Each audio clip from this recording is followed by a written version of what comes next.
holding a stuffed penguin. Now you might be wondering, what is she doing? It's kind of random, right? Well, no, I'm not here to talk about the projectiles of throwing stuffed animals into paint buckets, as interesting as that sounds. I'm here to talk about a societal issue that I believe is pertinent for us as a community to recognize. So I'm asking everyone here to do me a favor. Think about one goal that you'd like to achieve within the next 5 years. Is it getting into your dream college? Or is it finally starting that business that you've dreamt about for years? Now, I want you to imagine that achieving that goal is as easy as throwing this stuffed penguin into the bucket. Now, for most of you, it seems pretty easy, right? I mean, if everyone in this room and each and every one stood where I'm standing right now, we could say that everyone would probably make the shot and achieve their goal. But what if all of the students in the room had to stand 15 feet farther because of their age?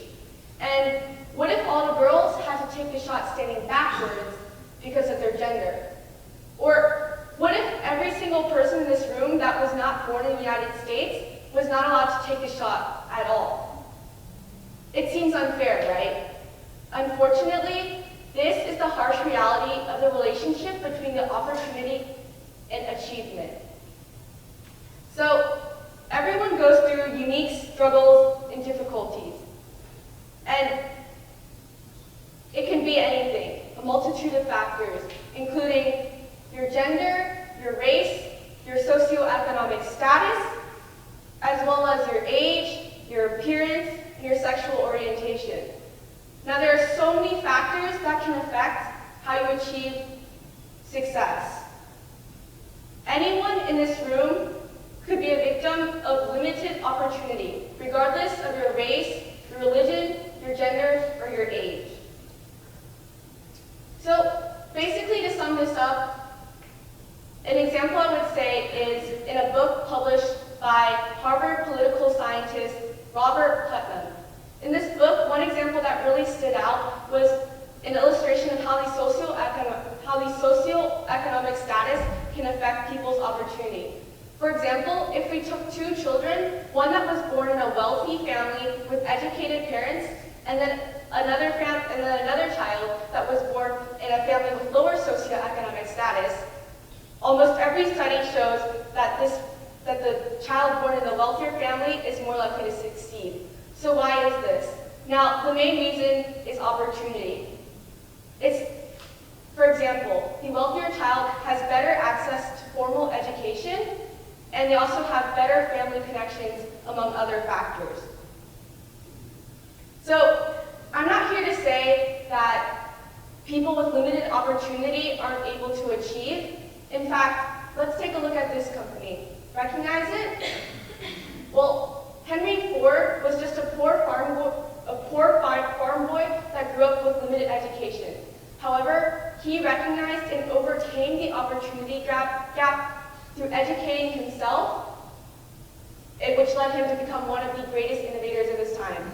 Or, have you ever heard of radium or polonium? Well, this was discovered by Marie Curie, who grew up during a time when women in science was not recognized. However, she overcame this opportunity gap and became one of the greatest chemists of her time.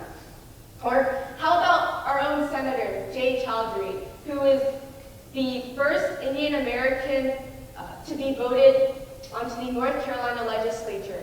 Or Ruth Bader Ginsburg, the second woman to be appointed to the U.S. Supreme Court. And of course, Barack Obama, the first African American president to serve our nation. So, what do all of these individuals have in common? Well, all of these individuals were able to recognize and overcome the opportunity gap so that they could achieve much more than people that had and grew up with more privilege and opportunity. So I believe it is important for us to recognize the disparities that exist within our community, and there's a lot that we can do. Today, I encourage everyone to be more conscientious of the thoughts and judgments that you make about other people. And if you recognize opportunity disparities within our community, there are a multitude of things that you can do. For example, you can volunteer with children that have limited opportunity, or donate to the food bank, or even call the local politician's office to talk about the situation.